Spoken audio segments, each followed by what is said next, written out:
بسم اللہ الرحمن الرحیم الحمدللہ والصلاة والسلام علی رسول اللہ باب الضحک عن عائشة رضی اللہ تعالی عنہ قالت ما رأيت النبی صلی اللہ علیہ وسلم مستجمعا ضاحکا حتى أرى منه لهواته إنما كان يتبسم. وعن جرير قال ما حجبني النبي صلى الله عليه وسلم منذ أسلمت ولا أراني إلا تبسم. وعن جابر بن سمرة رضي الله تعالى عنه قال كان رسول الله صلى الله عليه وسلم لا يقوم من مصلاه الذي يصلى فيه الصبح حتى تطلع الشمس فإذا طلعت الشمس قام. وكانوا يتحدثون فيأخذون في أمر الجاهلية فيضحكون ويتبسم. گاؤں دیہات کے اندر عام طور پر پانی کی تنگی ہوتی تھی، پرانے زمانوں کی بات ہے، اور اس زمانے کے اندر پانی لانے کے لیے انسان کو میلوں کا سفر کرنا پڑتا تھا، اور وہاں سے پانی گھڑوں کے اندر یا برتن وغیرہ کے اندر بھر کر لایا جاتا تھا.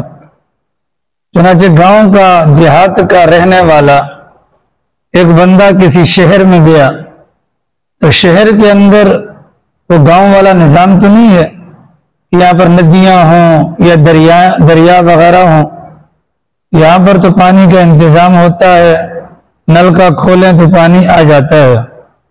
دیہات کے بندے نے جب شہر کے اندر آ کر دیکھا کہ یہاں پر تو پانی میں بڑی آسانی ہے، نل کا کھولے نیچے سے پانی آ جاتا ہے، وہ بڑا حیران ہوا اور اس نے شہر کے اندر سے کچھ نلکے خریدے، ٹوٹیاں خریدی، اور اپنے گاؤں والوں کے اندر جا کر اعلان کیا کہ اب تمہارا اور ہمارا پانی کا مسئلہ حل ہو گیا. جیسے الیکشن کے موقع پر لوگ کہتے ہیں کہ ہم تمہارے مسائل حل کریں گے، پانی کا مسئلہ ہو، بجلی کا مسئلہ ہو، ہم حل کریں گے. تو اس دیہات کے بندے نے جو شہر سے واپس گیا، وہاں جا کر لوگوں سے کہا کہ ہمارا پانی کا مسئلہ حل ہو گیا، اب ہمیں پانی گھر گھر کے اندر ملے گا، اب ہمیں پانی کے لیے کسی ندی پر یا کسی نہر وغیرہ پر جانا نہیں پڑے گا. سب بڑے حیران ہوئے کہ آخر کون سی کراماتی چیز اس کے پاس آ گئی کہ پانی کا مسئلہ حل کر دیا. اس نے بیگ سے نکالا نلکا اور کہا کہ دیکھو ابھی پانی آئے گا. اب جب نلکا نکالا، نلکے کو کھولا تو پانی نہیں ہے، نلکے کو نکالا کھولا تو پانی نہیں آ رہا تھا. تو گاؤں والے بھی حیران اور خود بھی وہ دیہاتی حیران، اور کہنے لگا کہ لگتا ہے کہ مجھے نلکا خراب دیا گیا ہے. وہ دوبارہ شہر آیا اسی دکان والے کے پاس، اس نلکے کے اندر پانی نہیں آتا، نلکا خراب ہے.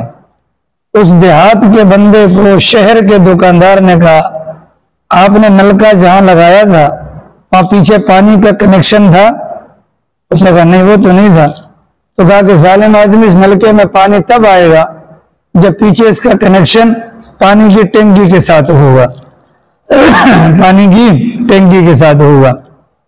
اللہ کے نبی علیہ السلام نے انسانوں کو جو دنیا کے اندر زندگی گزارنے کے طریقے بتلائے ہیں، ان تمام طریقوں کا جو بنیادی جو نقطہ نظر ہے وہ یہی ہے کہ مسلمانوں کا تعلق اللہ کی ذات سے قائم ہو جائے. جب مسلمانوں کا تعلق اللہ کی ذات سے قائم ہوگا اس صورت میں کہیں انسان کامیاب ہوں گے.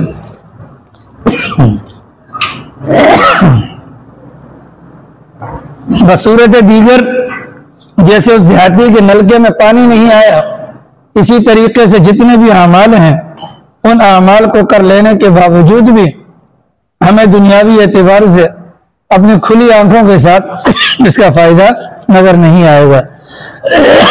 تو صحابہ کرام علیہم الرضوان نے اور ان کے بعد جتنے بھی امت کے بڑے گزرے ہیں انہوں نے محنت کی ہے. امام بخاری رحمۃ اللہ علیہ کے بارے میں آتا ہے انہوں نے اللہ کے نبی کی احادیث کو جمع کرنے کے پیش نظر روٹی سالن چھوڑ دیا تھا. جس کی بنیاد پر ان کی آنتیں اتنی خشک ہو گئی تھیں کہ ان کا پاخانہ بکریوں کی مینگنیوں کی طرح ہو گیا تھا، اور اس زمانے کے طبیبوں نے کہا تھا اگر یہ روٹی سالن شروع نہیں کریں گے تو ان کے جو معدے کا نظام ہے وہ بالکل درہم برہم ہو جائے گا۔ یا اسی طریقے سے جتنے بھی ہمارے بڑے حضرات گزرے ہیں ان تمام کی زندگیوں کے اندر ہمیں یہ چیز نظر آتی ہے، ان لوگوں نے اپنی زندگیوں کو کھپایا۔ مقصد کیا تھا کہ اللہ کے نبی کی تعلیمات امت تک پہنچ جائیں، ان کا کنیکشن یا ان کا تعلق اللہ کی ذات سے جڑ جائے۔ میں اور آپ موجودہ زمانے کے اندر علم کے لحاظ سے معلومات کا ایک بڑا ذخیرہ اپنے پاس رکھتے ہیں، لیکن کیا ہے کہ ہمارا تعلق اللہ کی ذات سے نہیں جڑا ہوا۔ اس بنیاد پر اتنے آسان اور بڑے بڑے اعمال کرنے کے باوجود بھی ہماری زندگیوں میں چینج نہیں آ رہا۔ نبی پاک علیہ السلام نے حسن معاشرت کے متعلق جو فرامین بیان کیے، حضرات صحابہ کرام نے ان فرامین کو امت تک پہنچایا۔ اللہ کے نبی بیٹھتے کیسے تھے، اللہ کے نبی لیٹتے کیسے تھے، اللہ کے نبی چلتے کیسے تھے، اللہ کے نبی کا انداز بیان کرنے کا کیا ہوتا تھا، امت تک یہ بات پہنچائی، وہ بری ذمہ ہو گئے۔ امت نے معلومات کا ذخیرہ اپنے پاس رکھا، لیکن ان چیزوں کے اندر جو اثر ہونا چاہیے وہ تب ہوگا کہ جب انسان کا تعلق اللہ کی ذات سے مضبوط ہوگا۔ وہ تعلق نہیں ہے، وہ تعلق نہیں ہے، وہ تعلق نہیں ہے۔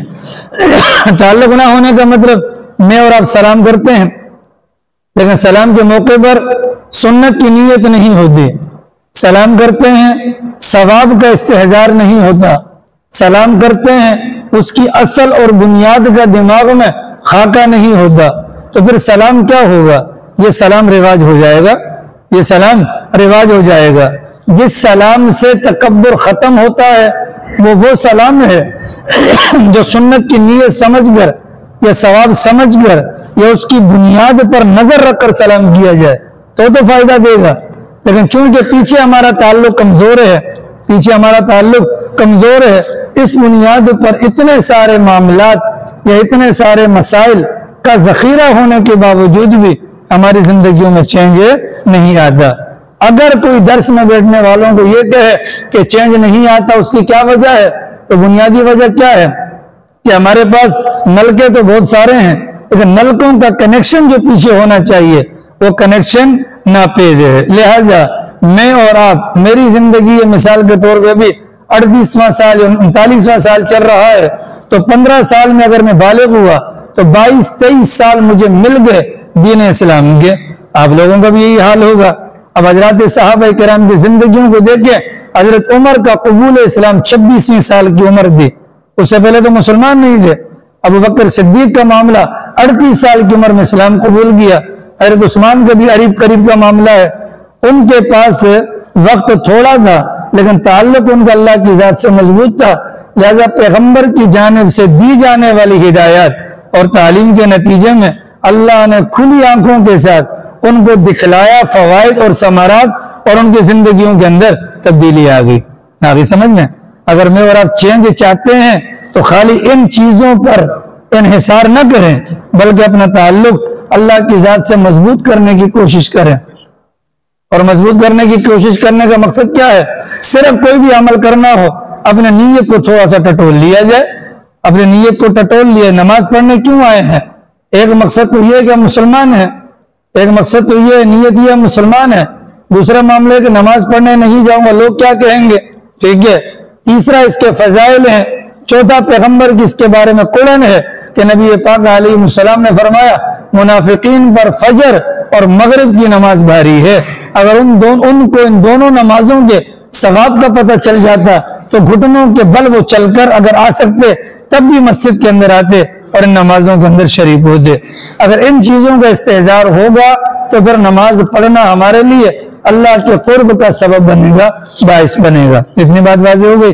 اللہ کے نبی علیہ السلام کی تعلیمات میں سے گزشتہ کل آپ حضرات کے سامنے چھینک اور جمائی کے متعلق باتیں ہوئیں کہ اللہ کے نبی علیہ السلام کی تعلیمات میں چھینک کے متعلق فرمایا گیا یہ اللہ کو پسند ہے اور جمائی کے متعلق فرمایا گیا یہ اللہ کو ناپسند ہے، شیطان کو پسند ہے۔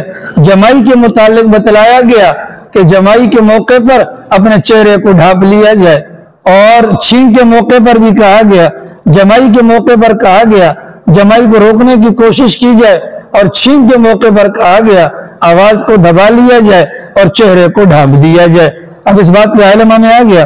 اب سردی کا زمانہ ہے، کل کے بعد سے لے کر ابھی تک ہم میں سے ہر بندے کو چھینک آئی ہوگی، لیکن سوال یہ ہے اس چھینک کے موقع پر اگر تو ہمارا دماغ گیا ان تعلیمات کی جانب جو تعلیمات پیارے آقا صلی اللہ علیہ وسلم سے منقول ہے، اور الحمدللہ کہنا ایک سنت ہے، یرحمک اللہ کہنا ایک واجب ہے، اگر یہ سارا کا سارا معاملہ ہمارے دماغ میں تھا تو گویا کہ اللہ کے ساتھ تعلق کی ایک راہ ہموار ہو جائے گی۔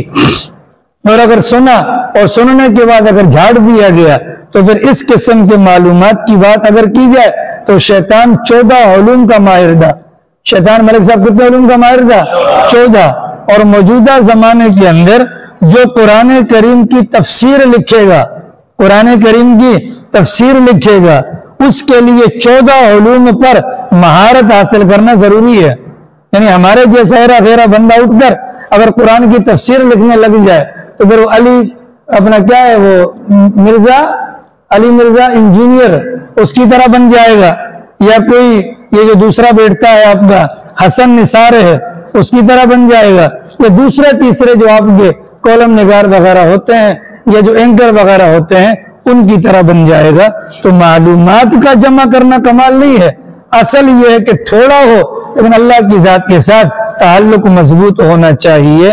لہذا سے میری گزارش ہوگی کہ فقط برکت کے لیے نہ بیٹھیں، فقط برکت کے لیے نہ بیٹھیں، فقط اس لیے نہ بیٹھیں کہ ہمیں ثواب مل جائے گا، بلکہ کوشش کریں کہ آج جو بات ہمیں سمجھ میں آئے گی یا آج بات جو ہم نے سنی ہے اس کو اس کے نتیجے تک پہنچانا ہے، اور اسی کے ذریعے سے اللہ کی ذات کے ساتھ اپنا تعلق مضبوط کرنا ہے۔ تو الحمدللہ سنت عمل ہے، یرحمک اللہ واجب عمل ہے۔ تو سنت اور واجب کا جو کل آپ کے سامنے بیان ہوا 24 گھنٹے کے اندر شاید ہی ہمارا جاننے والا کوئی ایسا گزرا ہو کہ جس کو نیاز خان بندش موبائل بند ہوگا شابہ بچیے صحیح ہے نا جی، تو اس نے الحمدللہ نہ کہا ہو اور ہم نے یرحمک اللہ کہا ہو، ایسا نہیں ہوا ہوگا۔ ٹھیک ہے بھیا، اب آگے جو آج روایات آپ کے سامنے بیان ہونے کو جا رہی ہیں ان کا تعلق ہنسنے سے، ان کا تعلق کس سے ہے؟ ہنسنا۔ ہنسنا 3 طریقے کا ہوتا ہے، ایک کو کہتے ہیں مسکراہٹ، مسکراہٹ کے اندر نہ تو دانت پورے نظر آتے ہیں اور نہ ہی مسکراہٹ کی آواز ہوتی ہے، مسکراہٹ کے اندر لب ہلتے ہیں اور ہلکے پھلکے دانتوں کی جو سامنے والا حصہ ہے وہ نظر آ جاتا ہے۔ ایک ہنسنے کی قسم ہوتی ہے کہ جس کے اندر دانت نظر آتے ہیں اور ہلکی پھلکی آواز، لیکن وہ ہنسنے والے کے اپنے کانوں تک جاتی ہے، دوسرے کو آواز نہیں آتی۔ اور ہنسنے کی جو تیسری قسم ہوتی ہے کہ جس کے اندر انسان کو خود بھی آواز آتی ہے، دوسرے کو بھی آواز آتی ہے، فقط دانت ہلتے نہیں دکھتے نہیں ہیں بلکہ پورا کا پورا منہ کھل جاتا ہے، اور یہ جو پیچھے والا کوا ہے یہ کوا بھی ہمیں نظر آنا شروع ہو جاتا ہے۔ یہ 3 قسم کا ہنسنا یہ دنیا کے اندر ہے۔ اب سوال یہ ہے کہ ہمارے نبی پاک صلی اللہ علیہ وسلم کا معاملہ کیا تھا؟ تو یہ جتنی بھی روایات بیان ہوئی ہیں ان روایات سے پتہ چلتا ہے ہمارے پیغمبر سے صرف اور صرف مسکرانا ثابت ہے، صرف اور صرف مسکرانا ثابت ہے۔ مسکرانے کا مطلب کیا ہوا؟ اس کے اندر آواز نہیں دی۔ مسکرانے کا مطلب یہ ہوا کہ سامنے والے پیغمبر کے دندان مبارک نظر آتے تھے۔ یہ والا ہنسنا کہ پیغمبر نے خود آواز سنی ہو، یا وہ والا ہنسنا کہ پیغمبر کا منہ پورا کھل گیا ہو، یہ والا ہمارے نبی سے ثابت نہیں ہے۔ جب یہ والا ہمارے نبی سے ثابت نہیں ہے تو گویا کہ ان دونوں طریقوں سے ہنسنے میں اللہ بھی راضی نہیں ہوگا، اللہ بھی راضی نہیں ہوگا۔ تو ہنسنے کے اندر ہمارے پیغمبر کی سنت کیا تھی کہ وہ مسکرایا کرتے تھے۔ وہ کیا کرتے تھے؟ مسکرایا کرتے تھے۔ دوسری بات ان روایات سے جو پتہ چلی وہ یہ ہے کہ پیغمبر جب بھی کسی سے ملاقات ہوتی ان کا استقبال کیا کرتے تھے تو مسکرا کر کیا کرتے تھے۔ اس کو اردو زبان کے اندر ہم خندہ پیشانی کہہ سکتے ہیں کہ گویا کہ پیغمبر کی ملاقات ہوتی تھی تو خندہ پیشانی کے ساتھ، اللہ کے نبی علیہ السلام اتنے بڑے منصب کے مالک ہیں، جتنی تکلیفیں ہمارے پیغمبر کو دی گئیں اتنی تکالیف پوری دنیا کے انسانوں کی تکالیف کو جمع کر لیا جائے تب بھی نہیں ہو سکتی۔ اسی بنیاد پر ایک موقع پر رسول اکرم صلی اللہ علیہ وسلم نے فرمایا، امت کے لوگوں کو تعلیم دینے کے لیے اگر کبھی تمہیں اپنی تکلیفیں بوجھ لگیں، بھاری لگیں، پریشان کریں، میری تکلیفوں کا خیال کر لینا، تمہیں اپنی تکلیفیں ہلکی محسوس ہوں گی۔ اتنا سب کچھ ہونے کے باوجود بھی اللہ کے نبی کے چہرے پر ہمیشہ مسکراہٹ ہوتی تھی۔ اس مسکراہٹ کا نتیجہ کیا ہوا کہ دین اسلام کے اندر داخل ہونے والے لوگوں کی تعداد کے اندر دن بدن اضافہ ہوا۔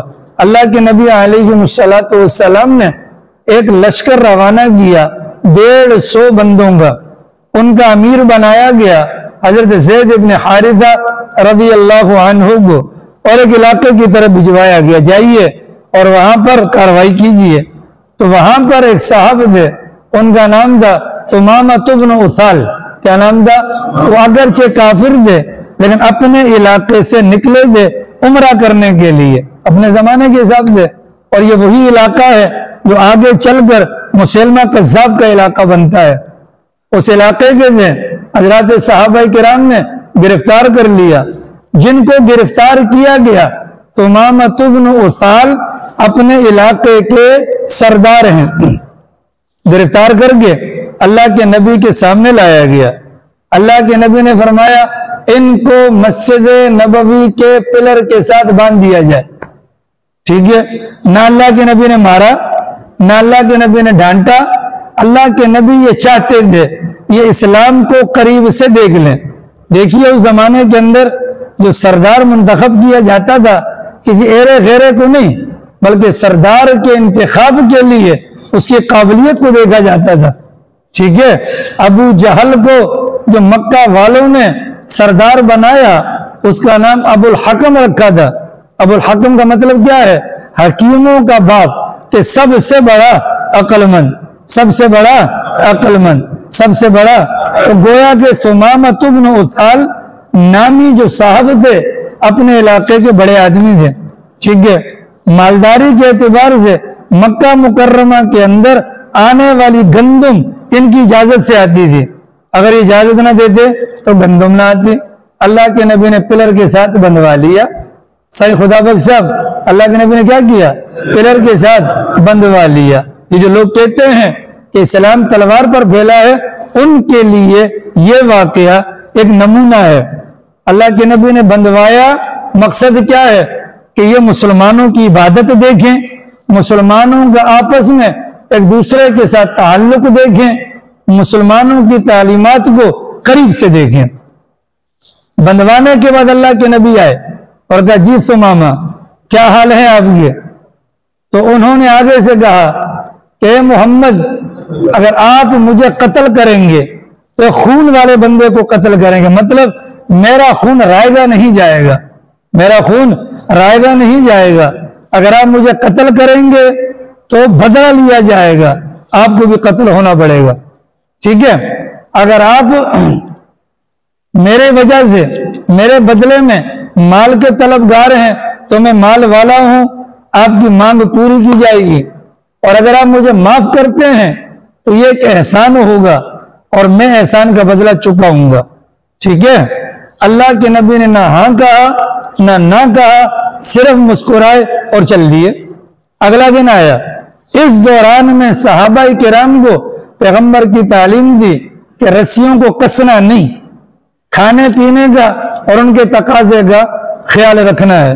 اگلا دن آیا، پھر پیغمبر نے وہی بات، انہوں نے دوبارہ وہی جواب، پھر پیغمبر مسکرا کر چل دیے۔ تیسرے دن دوبارہ آیا، پیغمبر آئے، دوبارہ وہی بات، مسکرا کر پیغمبر چلنے لگے۔ اللہ کے نبی نے صحابہ سے کہا اس کو کھول دو۔ اللہ کے نبی نے کیا کہا؟ اس کو کھول دو۔ چنانچہ ان کو کھولا گیا تو مسجد نبوی کے قریب میں ایک باغ تھا۔ اس زمانے کے اندر کھجوروں کے باغ کے اندر پانی کا انتظام ہوتا تھا، یہاں سے نکل کر یہ باغ میں گئے اور وہاں جا کر یہ نہائے دھوئے اور اس کے بعد ڈائریکٹ پیارے پیغمبر صلی اللہ علیہ وسلم کے پاس تشریف لے کر آئے اور کہا کہ اے محمد، کل تک آپ کے چہرے سے زیادہ مجھے کوئی چہرہ ناپسند نہیں تھا، اور آج آپ سے چہرے کس سے بڑھ کر مجھے کوئی چہرہ پسندیدہ نہیں ہے۔ کل تک آپ کے شہر سے بڑھ کر ناپسندیدہ شہر کوئی نہیں تھا، اور آج آپ کے پسندیدہ شہر سے بڑھ کر کوئی اور شہر مجھے نہیں ہے۔ کل تک آپ کے اسلام سے بڑھ کر مجھے کسی اور طریقے سے بغض نہیں تھا، اور آج سب سے بڑھ کر مجھے محبت آپ کے طریقے سے ہے۔ میں آپ کے ہاتھ پر کلمہ پڑھ کر دائرہ اسلام کے اندر داخل ہونا چاہتا ہوں۔ سوال یہ ہے، ان 3 دنوں کے اندر اللہ کے نبی نے ان کو اسلام کی دعوت دی؟ بولیے، اسلام کی دعوت دی؟ کیا کیا پیغمبر نے؟ صرف پیغمبر نے مسکراہٹ کا اظہار کیا۔ اس مسکراہٹ کے اظہار پر اتنا بڑا بندہ مسلمان ہوا، اور یہ ثمامۃ بن اثال یہ پہلے انسان ہیں جنہوں نے اسلامی طریقے کے مطابق عمرہ ادا کیا۔ اس لیے کہ صحابہ اور پیغمبر تو مکہ مکرمہ سے یہاں پر آ گئے تھے، جب تک مکہ مکرمہ میں تھے کافروں کا راج تھا، عمرہ اسلامی طریقے پر ادا ہو نہیں سکتا تھا۔ اب یہاں پر آنے کے بعد یہ پہلے مسلمان تھے ثمامۃ بن اثال کہ جنہوں نے پیغمبر کی بیان کردہ تعلیم کے مطابق عمرہ ادا کیا۔ تو مسکراہٹ کی برکت ہے کہ نہیں بھیا؟ بولیے۔ اب ہمارے بہت سارے ساتھی ہیں، ان کے چہروں پر 12 بجے ہوتے ہیں، ٹینشن آ گئی جی، ٹھیک ہے، ٹینشن آ گئی۔ اب ایک طرف ہے صحابہ کرام، ایک طرف ہے صحابہ کرام۔ صحابہ کرام کے دن کے معاملات کہ لوگوں کے ساتھ خندہ پیشانی، رات کے معاملات اللہ میاں کے سامنے زارو نیاز، رونا دھونا، اور ہمارے معاملات کیا ہیں؟ اللہ میاں کے قریب نہیں جاتے، دن میں بالکل وہ کنجریوں کی طرح رونا شروع کر دیتے ہیں، منہ بنے ہوتے ہیں بالکل چبلوں کی طرح، ہائے یہ ہو گیا، ہائے وہ ہو گیا۔ تو یاد رکھیے گا، ان منہ بنانے سے اللہ کی ذات ناراض ہوتی ہے۔ ہماری شکلوں پر آئی ہوئی اس پھٹکار کی وجہ سے آج تک کوئی بھی غیر مسلم اسلام کی طرف تو دور کی بات ہے، اگر کوئی مسلمان بھی ہوتا ہے تو وہ دور بھاگنے کی کوشش کرتا ہے۔ ہنسی نہیں آ رہی تو ہنسنے کی کوشش کریں، مسکراہٹ چہرے پر لائیں۔ دیکھیے اگر میں رونا بھی شروع کر دوں، یہاں بہت سارے لوگ گندے کپڑے پہنتے ہیں، اتنی اتنی میل جمی ہوتی ہے، شیب ان کی بڑی ہوتی ہے، بال ان کے بکھرے ہوتے ہیں، چپلیں ان کی پھٹی ہوتی ہیں، اس کا کیا فائدہ ہوگا؟ کوئی فائدہ ہوگا؟ بولو بھائی، دنیا والوں کے سامنے مسکرائیں، یہ پیغمبر کی سنت ہے، خندہ پیشانی سے، خندہ پیشانی سے، یہ اللہ کے نبی کی مستقل سنت ہے۔ اس سنت کو زندہ کرنے کی ضرورت ہے۔ اس سنت کو ہم مسکراتے کس سے ہیں؟ ہم مسکرا کر استقبال کس کا کرتے ہیں؟ جس سے ہمارے کوئی مفادات ہیں۔ اب ایک مثال کے طور پر، اب ہمیں دیکھ پکوانی ہے مظہر خان جتوئی سے، ہم اس کا اٹھ کر استقبال کریں گے، مسکرا کر، پیچھے صدارت بیٹھا ہوا ہے، ٹھیک ہے، اس کے پاس اپنے بچے کا ایڈمیشن کروانا مسکرا کر، اور اگر کوئی غریب فقیر آ گیا یا جس کا ہم نے پیسہ دینا ہے وہ آ گیا، بس چہرے پر 12 بج جائیں گے، چہرے پر کیا بج جائیں گے؟ اور یہ یاد رکھیے گا، کسی نے لکھا تھا فیس بک کے اپنے وہ پروفائل پر، ہم دنیا میں کیوں آئے؟ سوال تھا، تو نیچے جواب لکھا تھا، جنازے کی پہلی صف کو تیار کرنے کے لیے۔ جنازے کی پہلی صف کو اس لیے کہ جو بندہ یہاں پر منہ بنا کر رکھے گا، اللہ کی قسم اس کے جنازے میں بھی لوگ نہیں آتے، اور جو خندہ پیشانی کے ساتھ رہتا ہے، ہنستا رہتا ہے، مسکراتا رہتا ہے، بھائی پیغمبر کو پتا تھا کہ دنیا میں حالات ہیں، تبھی تو پیغمبر نے کہا اپنی تکلیفیں، اپنی پریشانیاں بڑی لگیں، میری تکلیفوں کو یاد کر لینا۔ تو گویا کہ مسکرانا پیغمبر کی کیا ہے؟ سنت ہے۔ مسکرانا کیا ہے؟ خندہ پیشانی کے ساتھ ملاقات کرنا۔ آج کے سبق میں ہم نے کیا پڑھا کہ پیغمبر کی مستقل سنت کیا تھی؟ پیغمبر مسکرایا کرتے تھے۔ پیغمبر، اللہ نے قرآن کریم کے اندر فرمایا کیا؟ اگر آپ سخت ہوتے، آپ کے ارد گرد بیٹھنے والے آپ سے دور بھاگ جاتے، آپ سے کیا ہوتے؟ دور بھاگ جاتے۔ تو خندہ پیشانی کی عادت بنائی جائے، خندہ پیشانی کی عادت بنائی جائے، ٹھیک ہے۔ پرانے زمانوں کی بات ہے، تھوڑا ہنس لیتے ہیں نا، واقعہ سچا ہے لیکن بات پرانی ہے، ہنسنے والی ہے۔ صدارت آپ ایسے نا ہنسے، ہمیں ہنسی آ رہی ہے آپ پر، کیونکہ سنت اللہ ماشاء، ٹھیک ہے جی۔ پرانے زمانوں کی بات ہے، گھر ہوتے تھے کچے اور بالکل ایک ہی طرز کے، جیسے یہاں پر سائمہ کے اندر گھر بنے ہوئے، ایک ہی طرز کے گھر ہوتے تھے۔ گرمی کا سیزن ہوتا تھا تو گھر کے صحن کے اندر کھجور کا درخت لگاتے تھے، ٹھیک ہے، ایک تو اس میں پھل کا فائدہ بھی ہے، دوسرا ٹھنڈک وغیرہ بھی ہوتی ہے۔ صبح شوہر گھر سے نکلنے لگا، صبح شوہر گھر سے نکلنے لگا، اپنی بیگم سے کہا کہ آج میرے اخص الخاص مہمان آنے والے ہیں، لہذا بہترین کھانے کا انتظام کرنا۔ بیگم کو بتا کر چلا گیا اور بھیڑ بکریوں کے ساتھ نکلا، تو شام کو آنے کے بجائے دوپہر کے وقت میں اس کو گرمی نے ستایا، تو گرمی کی ٹینشن میں آیا، گھر پہ آیا تو گھر پر دیکھا کہ بیگم الٹے ہو کر سو رہی ہے۔ غصہ بڑا آیا، باورچی خانے میں گیا، کوئی کھانا بھی تیار نہیں، اسے ڈنڈا اٹھایا اور رج کے بیگم کی کٹائی کی، رج کے بیگم کی کٹائی کی۔